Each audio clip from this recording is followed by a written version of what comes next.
Hello, everyone. My name is Stanislava Lukok. I am a naturopath and a fertility coach and a founder of Natural Conception Awareness. I am a mother of two boys, conceived naturally in my 40s after many treatments had failed. So I know what it is to have a long struggle with fertility and to lose hope at times. So I created this broadcast with the idea to share different specialists' knowledge and guest speakers' personal stories of hope to inspire you and to bring you more hope on this journey. So I am very excited to introduce to you today my dear friend. I'm going to bring her to the studio. Hi, Averi. Hi. How Hey, are you? I'm great. How are you, Stani? I am doing fine. I am so happy to introduce to you guys Averi Magnuson. She is managing director at Beauty Counter, and she is a fierce advocate for safer and better beauty. She is the mother of two beautiful girls, conceived. She's gonna tell you more when, but she had her fertility struggles and a long way to walk until she finally met them. She suffered a few losses, and she got her happy end, this gorgeous Lemon and Nora. So Averi, I would like to first ask you to tell us a little bit more about what you do and your work at Beauty Counter, and how did you get to it? How did it happen? Well, I was already kind of on a clean living path. I had just had my second child. She was 6 months old, and my oldest was 3. And I had been wanting to go back to work to supplement my husband and I's income because I had been a stay-at-home mother for 3 years. But before that, I had always worked in corporate sales. And but I was feeling like I wanted to contribute financially, especially like having children in my 30s and going down this path in my 30s. I had had a career. So I was really missing that. And I went back to work as an IT recruiter, and I went from being a stay-at-home mom and seeing my kids all the time to being a working mom and never seeing my children. And a girl from my book club started talking about Beauty Counter and clean beauty. And I had already been pretty aware of what I was eating, and even in terms of like our cleaning products in our home.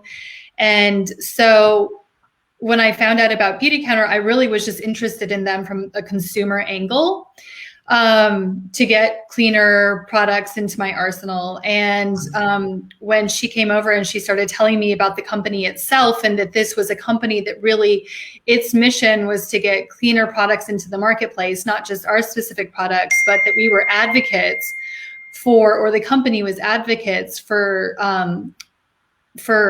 more consumer regulation that would help the consumer marketplace to become more clean. It just really spoke to me. And that's why I joined the company, because at the same time of like wanting to contribute financially, but also I wanted to stay at home. And this was a job that I could work from home. And also it would give me purpose and fulfillment in terms of continuing on this clean living path that I was already on. Thank you. Yeah. So you have two wonderful girls, but along the way to meeting them, you suffered a few pregnancy losses.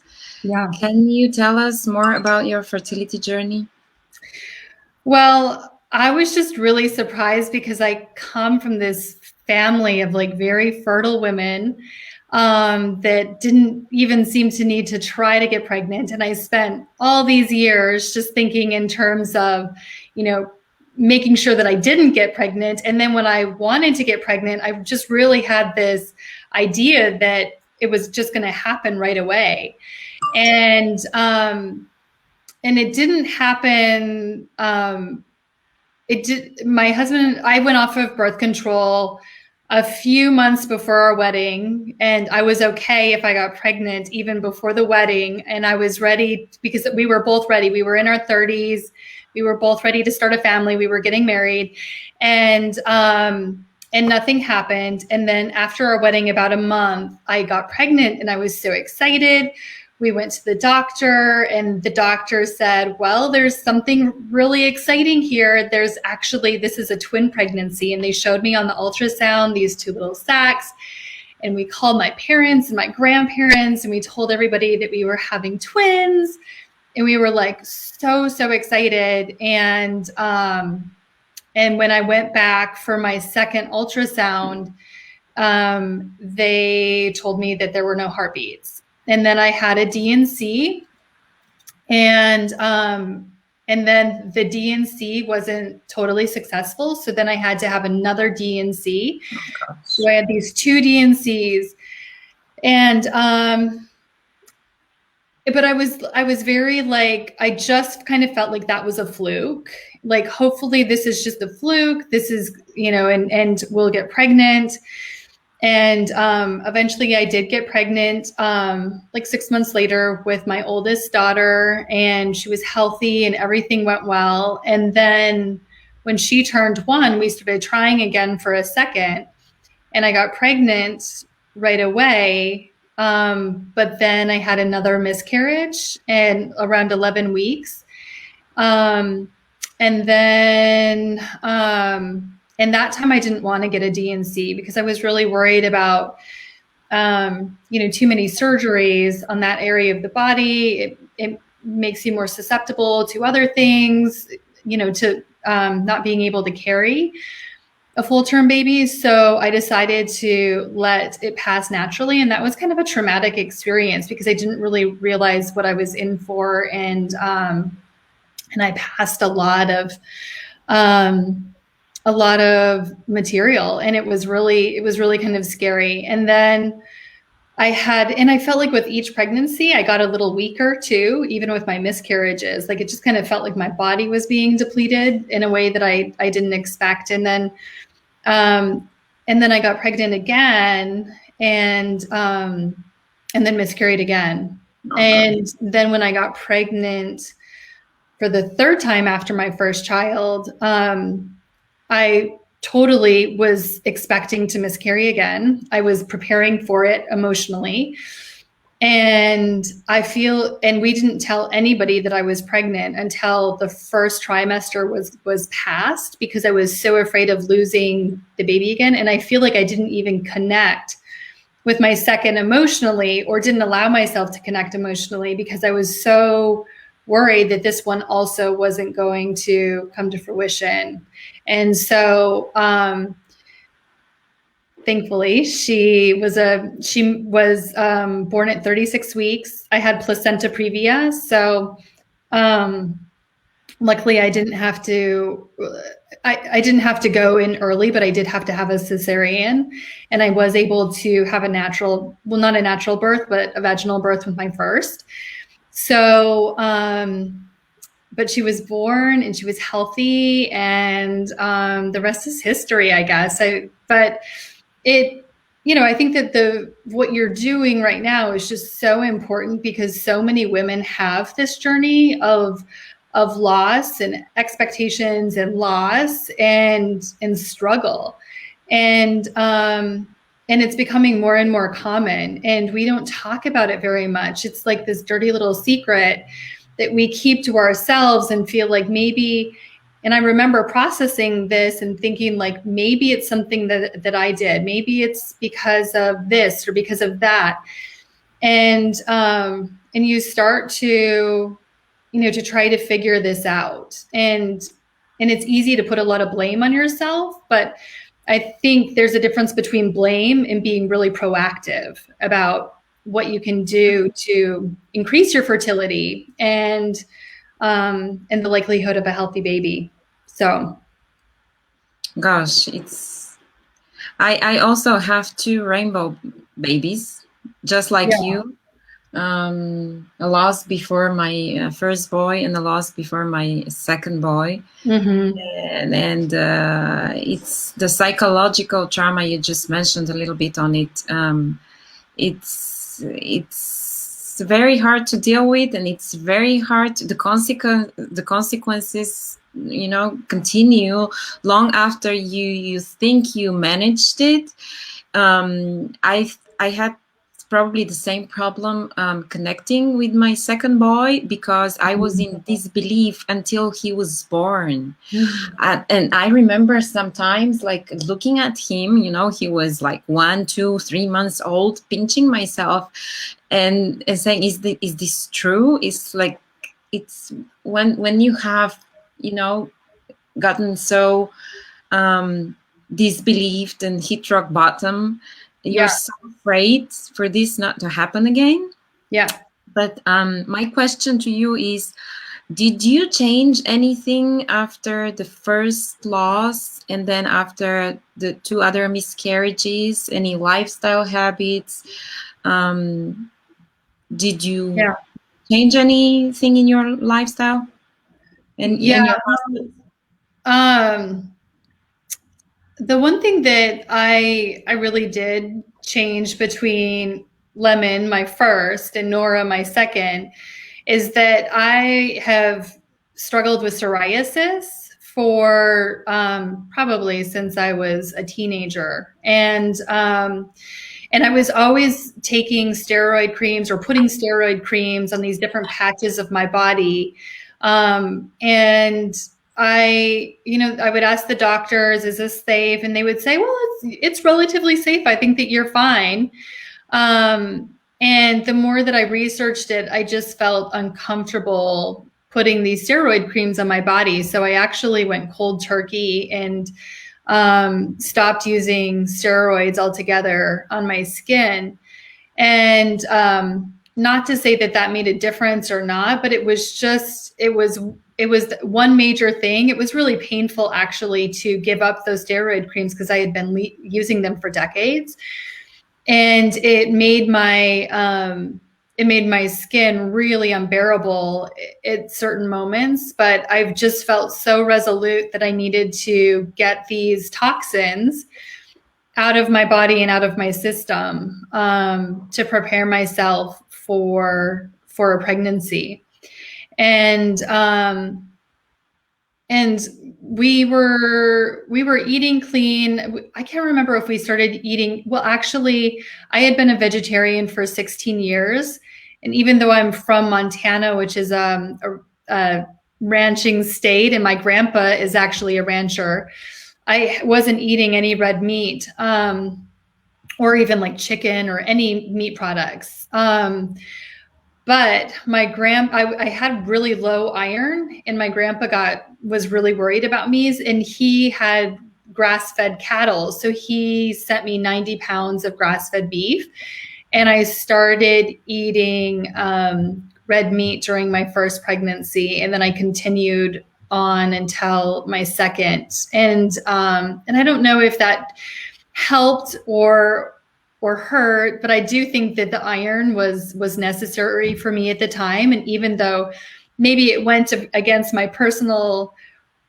ethos, my body was still craving it. And I actually really enjoyed having it. And I think just kind of being more accepting that I just need to listen to my body and have, and be open-minded in that way of what my body needs at that moment.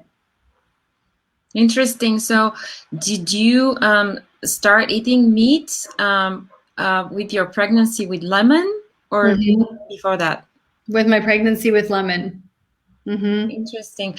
I am not a fan of vegetarianism while trying to conceive, and I'll say why. Because of the amino acids that we get from meat. It's not that we cannot get supplements, but our human bodies absorb in the best way amino acids from animal origin. So, and they are the building blocks of new life. So I really think that vegetarians that are having a hard time conceiving or keeping a healthy pregnancy are doubling their problem. And I always advise them you should go back to eating meat.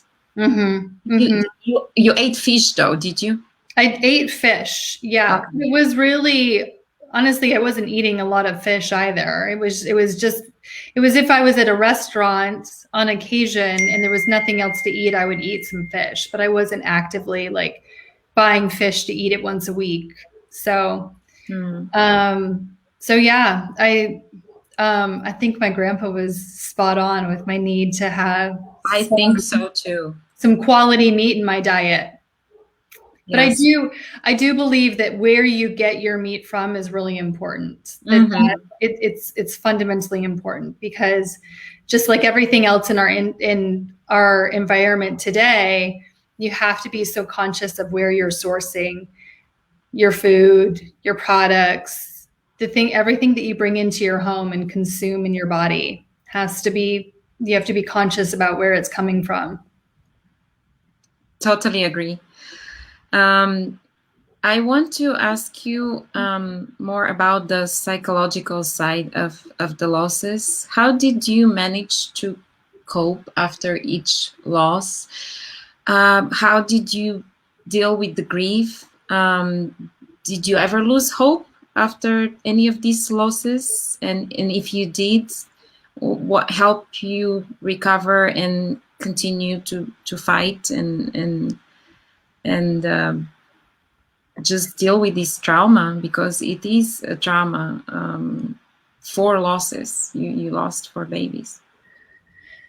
Yeah, I think that the twin loss was really buffered by then being able to have a successful pregnancy after that, with Lemon, my first, and that really, having a pregnancy that I'm able to carry to full term and having a healthy baby really helped me to get over that initial one. And when it came to having my second, and that's really where I felt like, what's going on here? What's wrong? Because, I'm in my mid-30s, I'm healthy, I do all the right things. Why am I not able to carry a baby past the first trimester? And I think that at some point I did just kind of come from the place that maybe I'm just meant to be a mom to Lemon, and I won't be able to have a second, and I have to be really happy and grateful for what I do have. And I know that that's not the same for everybody. And now that I've had my second, she's such a miracle, and she's amazing, and she's like the perfect end cap to this family of 4 for all of us. And she's so different from her older sister too. So that's really awesome just to have these 2 different personalities. But I really think that I just started to come from a place of maybe this isn't meant to be, and I've got to be okay with that. And I wasn't prepared to do anything further in terms of like medically invasive procedures to try and have a second. I just didn't feel like that was the right thing for us. So I really had to start just, I guess, becoming accepting almost. But I was going to say acceptance. Maybe that was the key word. Yeah. Yeah. I mean, I feel like for every woman, a pregnancy loss is felt differently. And for some of my friends, I think it was absolutely devastating, probably the same as if they had given birth at 9 months and had that child. For me, because the losses were so early, it was a loss of an expectation of what could have been. It's funny because or ironic, it's with my first loss, the twin loss, a younger cousin was pregnant at the same time. We got pregnant at the same time. And she was able to carry her baby to term. And I kept on looking at, this baby being born and thinking my baby would have been the same age. And then with my second loss after my first, another younger cousin was got pregnant at the same time. And then I remember thinking, like, my gosh, my baby would have been that age right now, so it was like those little reminders that were really painful of what could have been, but I didn't feel like I had lost a baby. I had lost the potential for a baby. And so I felt it different psychologically than maybe some of my friends that had felt it a lot more, a lot more closer to like a live child. So, and I just think that there's a range of emotions that women go through. And it doesn't mean that I love my children any less or that somebody loves them more. It's just that we all are coming from we experience loss in a different way. And so that was my experience, that it was a loss of expectation of what could have been, but wasn't. And so. Thank you so much for sharing this experience. I think it's going to be very helpful for all the women that are listening, because very few people agree to talk about that. It is such a personal, intimate experience, and I think this is very helpful what you just did. I'm going to ask you now, did you learn any lessons from your fertility journey? Do you think there was a purpose in that season of waiting, while you were waiting for Lemon and for Nora? Mm-hmm. Well, I think that for me, the lesson is that everything we're doing to our bodies from the time we're born until the time we start a family, it matters. So the way that we treat I look back and I think, the things that I did when I was in college, and to be honest, the binge drinking, or all these different ways that I kind of abused my body at different times. I was really regretful of that when I started my fertility journey, because I wanted this to be such a temple for these babies. I wanted it to be the best that it possibly could be. But I was also regretful of how I had abused this body that can do such miraculous things. And so really I think that the biggest thing is that I've really tried to teach my daughters without making them neurotic or like live with fear. But really I want to talk to my children all the time about making healthier choices for your body and how that impacts your long-term health, and that the choices you choose when you sit down at the table and you can eat your dessert, you can eat 2 desserts, but do you really want to do that? Or do you want to eat the food that really will nourish and make your body strong, like the green vegetables that are on your plate? So we do a lot of talking about that. So I really think that like what I learned was that it's just so important to treat your body well, and also to not be afraid to make really big changes in your life. And hopefully they're long-term changes, because I think that we live in a fairly toxic world. I think that there are a lot of toxins in our environment, and I think there's a lot of toxins in our food supply. And in our consumer products, in our candles, and in our plugins, and in our toothpaste. I mean, not to go like full Monty fear factor here, but there are a lot more toxins in our environment than it. Like, for example, our grandparents' exposure was so minimal in comparison to our exposure today. So I don't think that it is. I would just say to a friend that's going through this, don't be afraid to be radical. Don't be afraid to make radical changes with your lifestyle, because I think it's important for our longevity as a human race, and if you do get pregnant and you do carry that child to term, you want to continue those lifestyle choices even beyond just getting pregnant in the pregnancy, because we want our children to be healthy and live a long life, and that really takes, in a lot of cases, making radical changes in our life. Yes, totally agree. I think one of the positive side effects of having fertility struggles and experiencing pregnancy loss is that we end up raising much healthier children, because we become aware of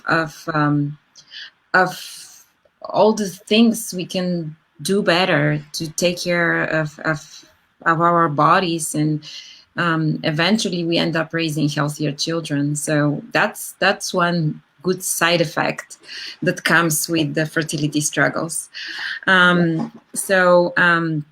You kind of anticipated my next question. I was going to ask you about what impact do you think chemicals have in our everyday life? And you already answered if you think they played part in your fertility. Apparently, they did. I think chemicals play a part in everybody's fertility. Even if you've gotten pregnant successfully, they're playing a part in every single one of us. Nicholas Kristof from the New York Times has some really great articles about how men's sperm count in the Western world is down by 50%. And at this rate, we will be all sterile in a specific number of years that's not too distant in the future. I think the prediction was 2040. There is going to be zero sperm count. Correct. And it is really, really, it's a really, really dark concept, but it's something that we need to acknowledge, and we need to turn it around today. And that is really, the chemicals in our environment are literally killing us. And if we cannot procreate and have more children, then we will die as a species. I mean, it's so dark, but it's the stark truth. And this is science. This is not some woo-woo holistic idea. This is coming out of scientists' mouth, and it's really, really important that we look when we go to Target, when we go to the grocery store, when we buy presents for our children. I am such a Nazi I shouldn't say Nazi. I'm so fanatic about about the things that we are bringing into my home. I mean, I only let my girls wear organic cotton underwear and organic cotton socks, because I don't want the chemical exposure that in the bleach that regular cotton is exposed to. I hate polyester and the idea of my children wearing plastic. It happens. I mean, not all of their clothes can be organic cotton, and they do still love the fuzzy unicorn stuff that comes out. But for the most part, I'm really fanatical about like even what they're putting on their skin every single day in terms of clothing. I for sure am making sure that all of our laundry detergent is really, really clean. Molly's Suds is a brand that we use. It was actually formulated and started by a mother who had lost her daughter to childhood cancer. And she came out with this clean laundry detergent, and it works just as well as Tide, but it is really, really clean. I would never use fabric softener on my children's clothes. My mom is always like, why don't you use some Downy for your towels? It would make them so much softer. And I'm like, I'm okay with crispy towels as long as I'm not exposing my kids to endocrine disruptors, which are in Downy and that are just like highly toxic. So I am really fanatical about our laundry detergent. I'm conscious of the clothing that they're wearing, the little nail polishes that they bring home that are in their goodie bags from birthday parties, or sparkly body stuff. I'm just like, I'm sorry, girls, that stuff is going into the garbage. We're not putting that on. And then I try to give them fun alternatives that they can use that are like a cleaner little nail polish or a fun shimmery body lotion that's clean and safe. And there are safer options out there. We just have to look for them. Yes. Just want to add, because we were talking about the science, I just want to emphasize how serious this is, the threat of toxins every day. In the last 50 years, the average rate of conceptions has dropped with 50% worldwide. Mm-hmm. And there are studies that show that there are more than 200 chemicals found in newborns' cord blood. Yes. Scary. It's really scary. I mean, we are talking about a newborn that has gotten this exposure in the mother's womb. So it's really crazy. So your job is to educate people on cleaner beauty, on safer beauty. Do you see increase in people's awareness about that in your daily interactions? In my daily interactions, yes, but even on an industry-wide scale, clean beauty is the fastest growing sector of the beauty industry, which is a $60 billion industry. It's also in the United States a highly unregulated industry. The EU bans over 1,400 different toxins from being put into women, or actually women and men's and children's personal care products, but the United States only bans 30. And the last time major legislation was passed in the United States was in 1938, which was before World War II. So that was the last time that our government took a good hard look and banned chemicals from being put into our products. So since 1938, 80,000 chemicals have been developed, and less than 10% have ever been tested for their safety on human health. And so my job really is to not try to convince somebody that they need an eye cream or they need a lipstick. But if you are going to buy an eye cream or you're going to buy a lipstick, consider what is in those products. And the thing that's really sad about green beauty or clean beauty is that it gets greenwashed, just like everything else. There's a lot of people that are in it for the money, but aren't really in it for the mission. And so like you can walk into Target and it'll say all natural. So I was using this diaper cream on my children that was an all natural product. But then when I looked on the label, there was actually petroleum in it. And so I was using a petroleum product on the most sensitive absorbent area of their body.